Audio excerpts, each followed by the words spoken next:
The sun was setting behind the desert horizon, casting long, eerie shadows across Route 66. The stretch of highway that cut through Arizona was iconic, beckoning travelers worldwide with promises of adventure, freedom, and the open road. But only some roads were as welcoming. Just off the main route, hidden in the maze of back roads, lay a narrow, cracked strip of asphalt. It was a place whispered about in hushed tones, a road where reality bent and the spirits of the past lurked in the shadows. Despite countless warnings, it was this very road that a group of thrill-seeking bikers decided to take.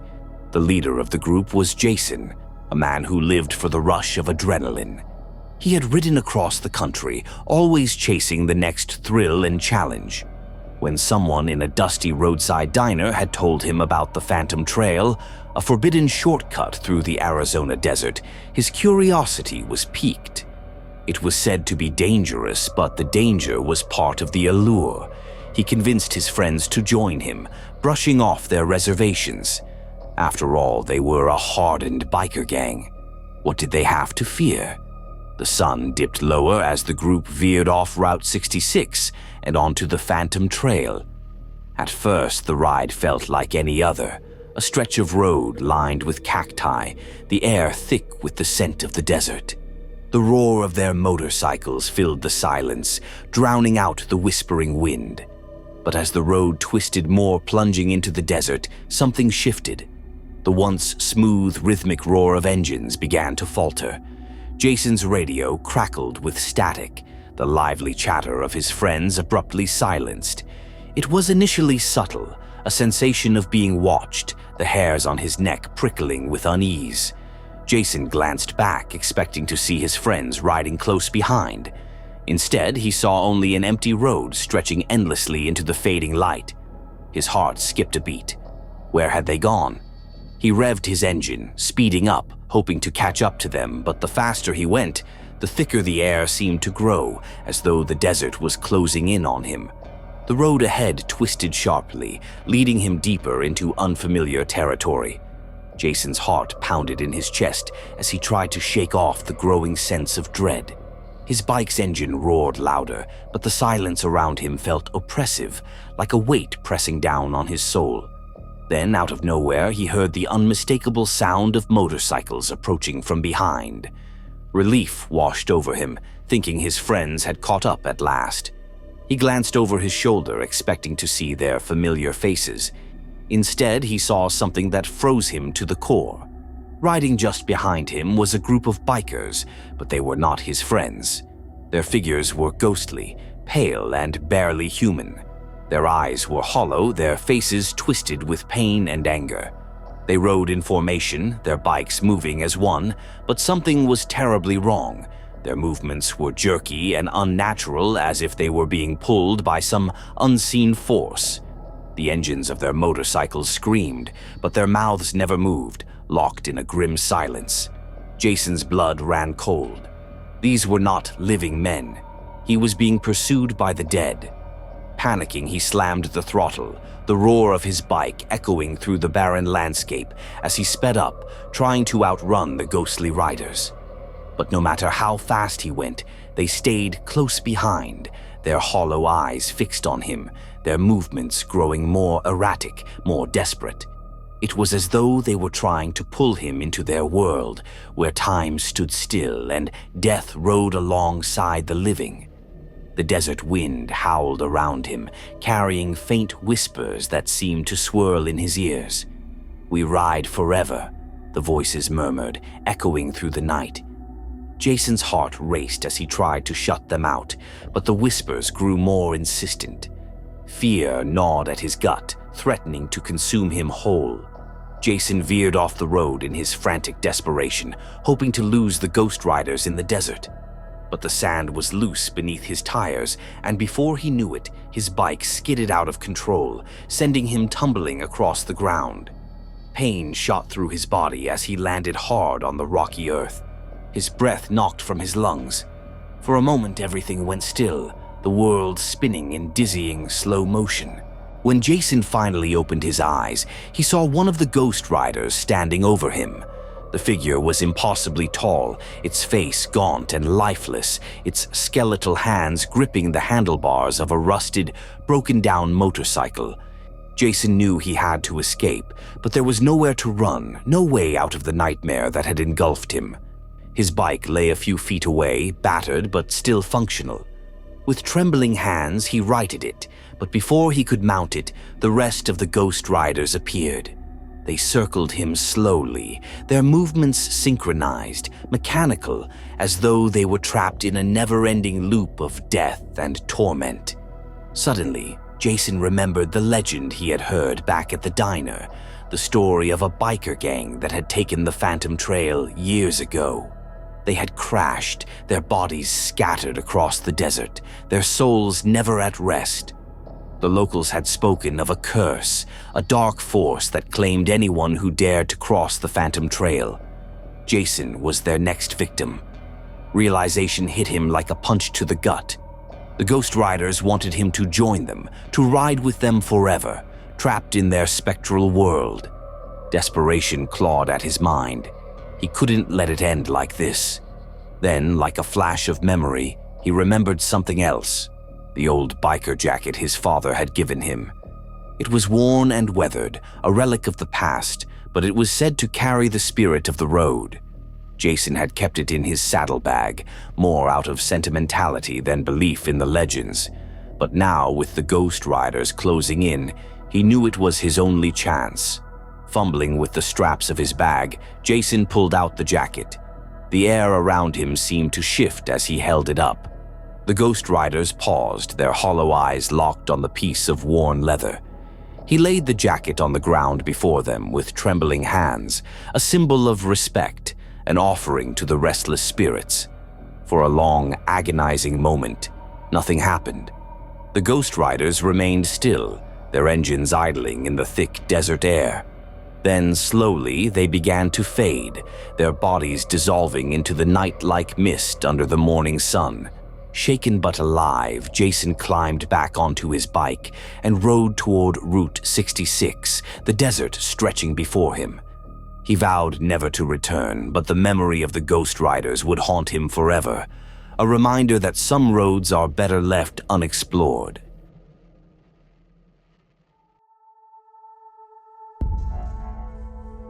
In the heart of Mississippi lies a small, quiet town, seemingly untouched by time. Nestled deep in the south, it's a place where families have lived for generations, passing down stories and secrets as old as the land itself. But there's a lingering sense of unease even on the sun-soaked days when the cicadas hum and the fields stretch as far as the eye can see. On the outskirts of this town, hidden among the thick trees and tangled underbrush, is a road known by the locals as Blood Road. It's a name that few dare speak of openly, especially when the shadows grow long and the cool night air settles over the town. Blood Road, they say, is cursed. The road wasn't always so sinister. During the Civil War, it was nothing more than a dirt path leading through the forest, used by soldiers as a strategic route.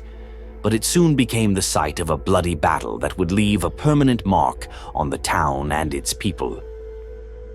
Both Union and Confederate forces clashed on that very stretch of land, and the ground was soaked in the blood of countless soldiers.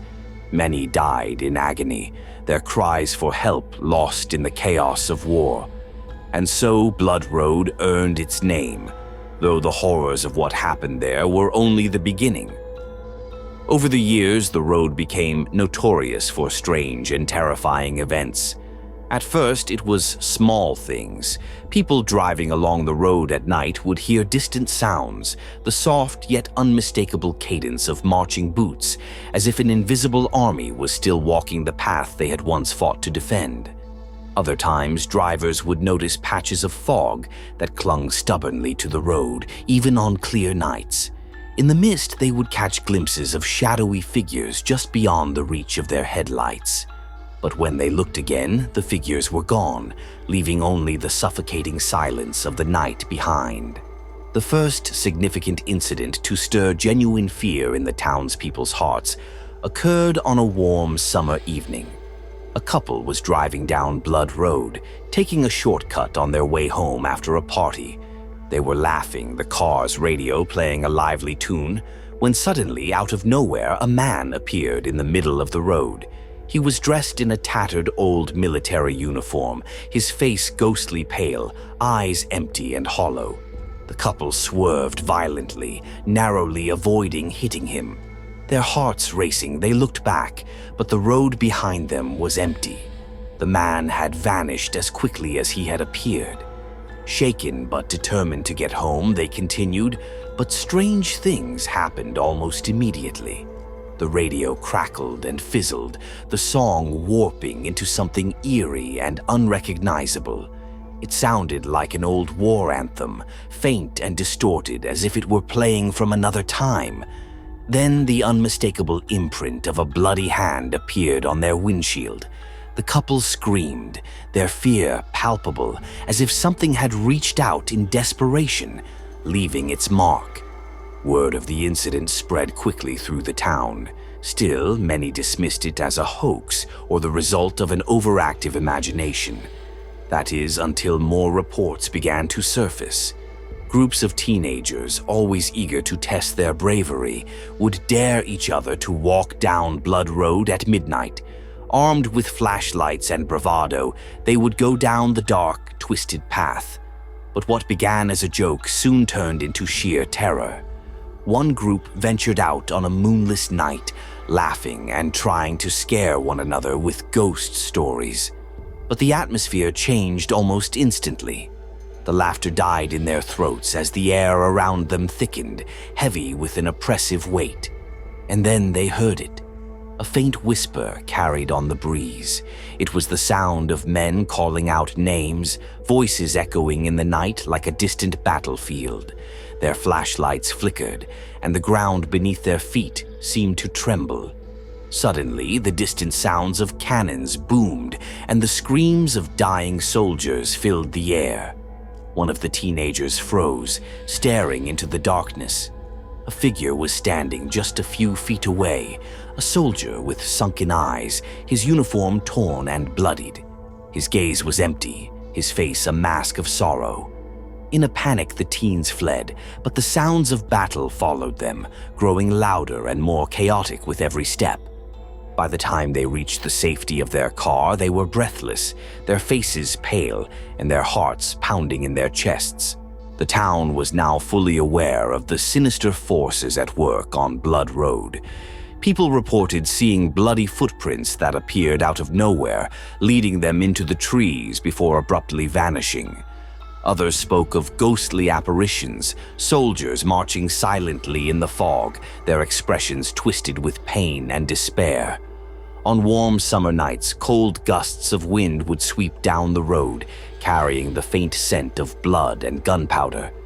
But the most terrifying occurrences always seemed to happen at a particular bend in the road, where the trees grew thick and twisted, their branches gnarled like skeletal fingers reaching toward the sky.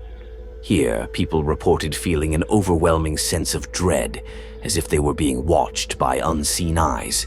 Some claimed to have seen figures hanging from the trees, their bodies swaying gently in the wind, though no one ever found evidence of such things in the daylight. It wasn't until an old historian, curious about the legends surrounding Blood Road, came to the town that the true horror of the road was uncovered. The historian discovered a forgotten chapter of the town's past through careful research. During the Civil War, a group of wounded soldiers had been left behind on that significantly bend in the road after a particularly brutal battle. They had been ambushed by a rival faction and slaughtered without mercy, and their bodies were never properly buried. Their spirits, restless and full of anguish, had been trapped in the place where they had met their tragic end. The worst part of the historian's discovery was that the soldiers didn't die quickly. They were left to suffer in agony, their wounds untreated, their cries for help unanswered. The battle may have ended long ago, but it was far from over for these soldiers. The townspeople realized that the strange occurrences on Blood Road were not just random ghostly encounters, but the echoes of the soldiers' final moments. Every night they relived the horrors of their deaths, marching along the road in an endless loop, their spirits desperate for the peace that had been denied to them. To this day, few dare drive down Blood Road after dark. The sounds of ghostly marching, the eerie whispers, and the shadowy figures in the fog continue to haunt those brave or foolish enough to venture there. And at the bend in the road, where the trees twist and the air grows cold, the spirits of the fallen soldiers wait, trapped in their eternal suffering, forever seeking the rest they will never find.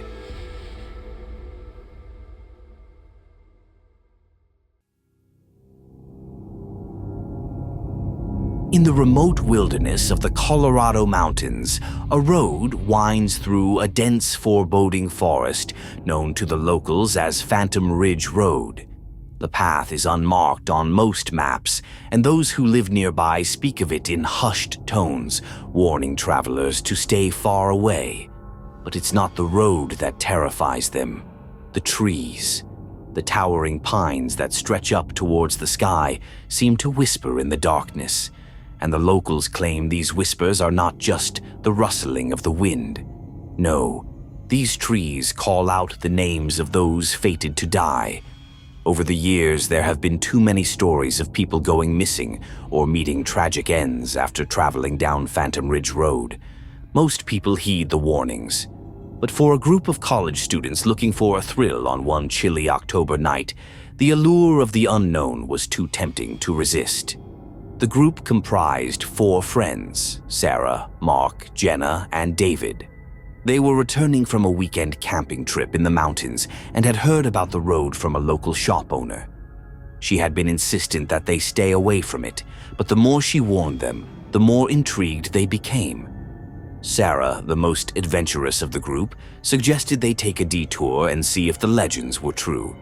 Despite some initial hesitation, the others agreed. After all, it was just a road, and they didn't believe in ghost stories.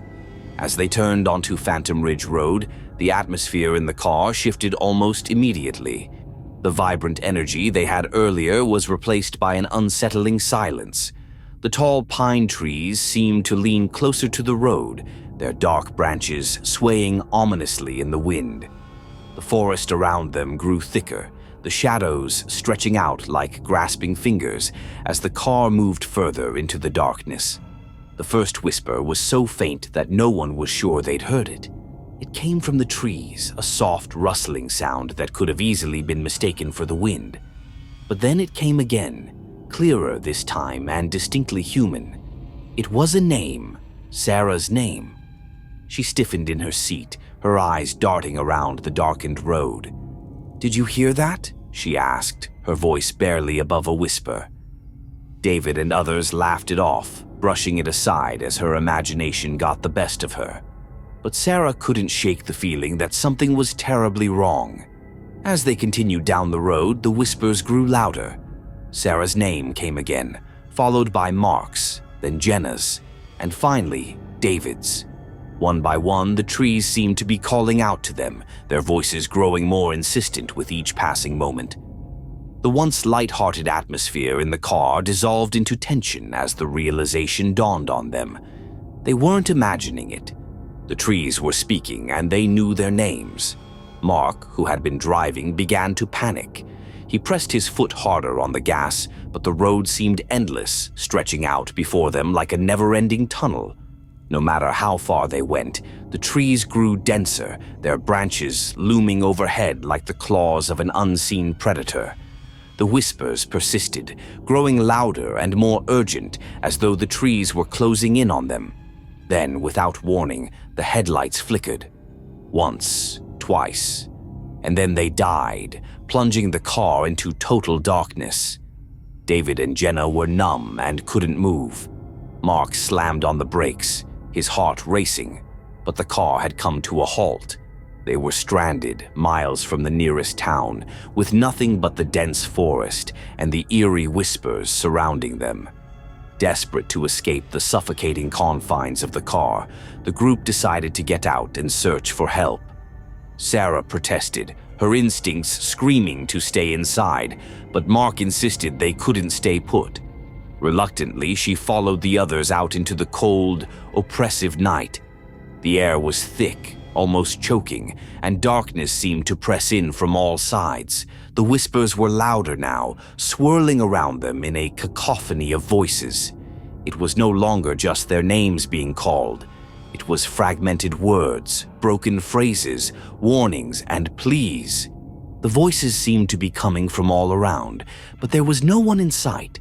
Only the trees swayed in the wind, their branches creaking like old bones.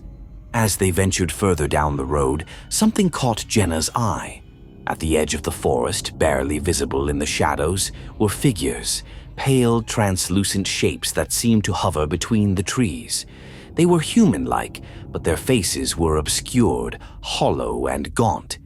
Sarah followed Jenna's gaze, and her blood ran cold. More of them now emerged from the darkness, their hollow eyes fixed on the group. Panicked, the friends turned and returned to the car, but the figures followed. The whispers became a roar, a chorus of voices that seemed to echo inside their heads. Sarah stumbled, falling to the ground, and as she looked up, one of the figures was standing over her. Its face was pale, almost skeletal, and its eyes, those eyes, were filled with sorrow and pain. It reached out a hand, and for a moment, Sarah felt the icy grip of death closing around her. But then Mark pulled her to her feet, and they continued their desperate sprint back to the car. By some miracle, the headlights flickered back to life as they approached, illuminating the road ahead. They jumped into the car without hesitation, and Mark slammed the gas pedal to the floor. The car roared to life, speeding down the road as the ghostly figures faded.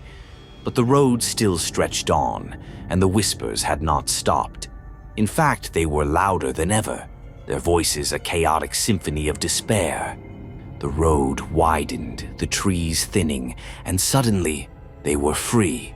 There were no words to explain the terror they had experienced, and none of them wanted to relive it. The road remains in wait, hidden among the mountains, its secrets buried in the shadows.